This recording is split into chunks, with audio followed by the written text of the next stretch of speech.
I was contacted by Dragon Touch recently and asked if I wanted to review this Max 10 tablet. The tablet runs on Android Pie, which is 9.0. It's got a 10-inch 1920 by 1200 IPS screen. It's running on a 64-bit 1.6 GHz ARM Cortex A55 processor, which is octa-core.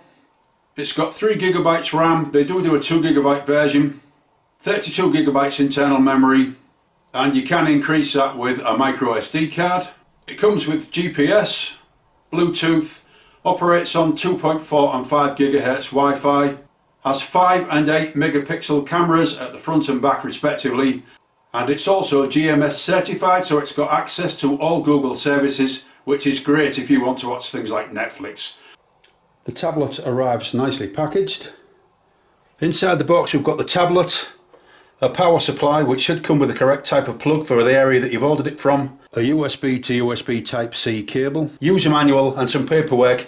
This card here says that if you register the product within 7 days you'll get a 2-year warranty, which is well worth knowing.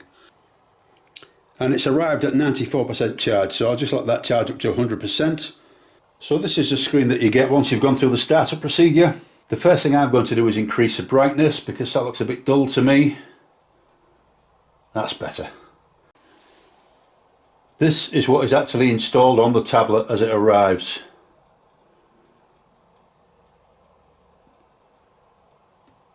So there's certainly nothing there that looks particularly offensive to me. I think that's pretty fine. So certainly it doesn't come with the usual amount of bloatware that some of these tablets do. It's set up for all Google services, and another big plus point is that you can watch things like Netflix straight out of the box. So if you install Netflix on this device, it will work without any faffing around. On some of these devices you've actually got to do a fair bit of work in order to get Netflix to work, but this will work straight out of the box.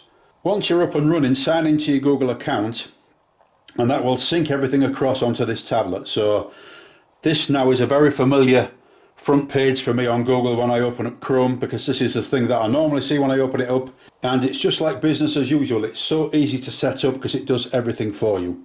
The tablet has a 5 megapixel camera at the front. The microphone is just here. There is an 8 megapixel camera at the rear and a little light there that you can use as a torch. As you can see, that's actually quite bright. On the right hand side we've got a 3.5mm audio socket, the on and off button and the volume control. That's where you can reset the tablet. On the bottom we've got the speakers, nothing on the left hand side of the tablet. On the top of the tablet there is a USB-C charging port. There's also a little cover there where you can set the micro SD card, and you've got to get your finger in there and pull that out and the micro SD card just slots in there.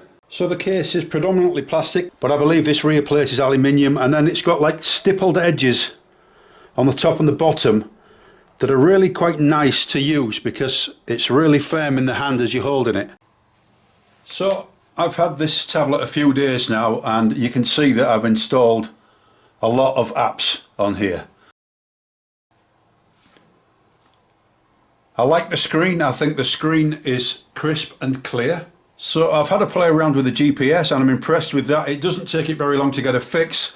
I've actually downloaded offline maps and navigation so that I can use it as a sat-nav. Now that is a real advantage when it comes to one of these tablets, the fact that you can actually use it as a sat-nav.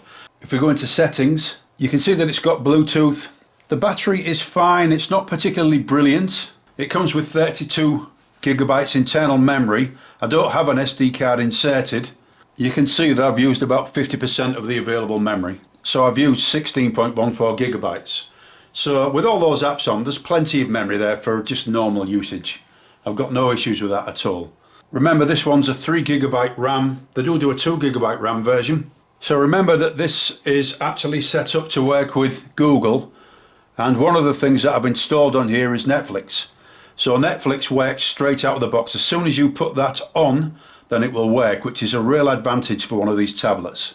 So I'll just play you a clip of a video so that you can see what it's like and hear the sound. Now it's loud, but I think it's a bit tinny, the sound. And as you can see up there, we've got a wasp nest. This sound is not enormous, it's fairly small. So I think what I'm going to do is I'm going to actually just pick the nest up, put it into a clear plastic bag. Nice and loud but quite tinny, so I think it would be better with headphones on if you want to get a decent sound quality out of it.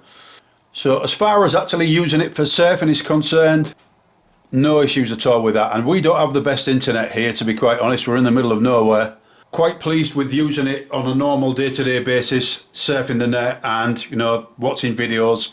No problems at all. Now, I don't play any games, but I've seen people actually play games on this machine. If you look online, there are quite a few reviews, and it copes fine with most games. Obviously not the games that are really heavy on graphics, but most games I think this thing will cope with.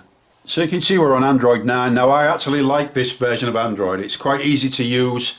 It's certainly an improvement on what I've been using, and it's quite intuitive as well.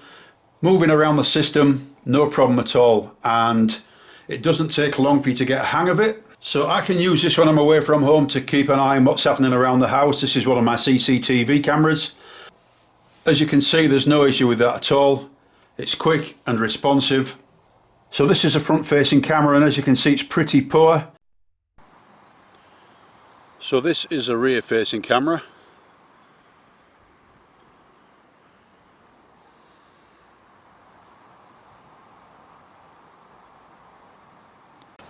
And this is the front-facing camera. Obviously I've flipped it round just so that you can get an idea of what the two of them are like and compare one to the other.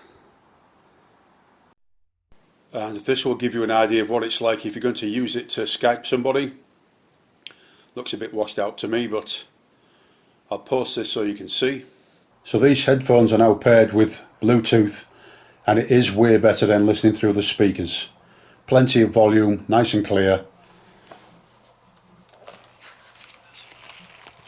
Wasp there. A little bit more information on the battery. It's a 5000 milliamp hour battery. Now on the Amazon website it says that the battery's got an endurance of 10 hours. Watching video for 10 hours it says. And then if you look further down on the actual description, it says that it's got an endurance of 5 or 6 hours. Now personally I think 5 or 6 hours is more realistic. To give you an example, this morning when I got out of bed I unplugged it at 7:30 and I've been using it on and off throughout the day, and at 3:40 this afternoon it actually shut itself down with no power. So that's around about 8 hours normal usage. Some of it intensive use, somewhere I've actually just like turned the screen off and left it for a while, but kind of normal usage, and that's been about 8 hours. So I think it's reasonable. The battery is reasonable. It's not brilliant. I certainly don't think you will get 10 hours out of that battery if you're doing something constantly. So my opinion of this tablet is that it's pretty good. It is aimed at the budget market, but it's a higher end budget tablet and I think it performs very well. Love the screen, love the operating system. The cameras are pretty poor. I mean, there's no doubt about that when you look at the footage. The speakers are workable, but they're not brilliant. The battery obviously is what it is. 5 or 6 hours I reckon you'll get out of it. But as far as the whole package goes, I think it's a nice tablet. Add to that the GPS, and that just takes it up a notch, because GPS is really handy in any device. You can use it as a sat nav. You know, if you're lost you can find out where you are. I think that's a really nice touch. So I'm really glad that it's got GPS, and I'm glad that Dragon Touch asked me to review this product because I think it's a nice product. Anyway, I hope you found this review useful, and thank you for watching.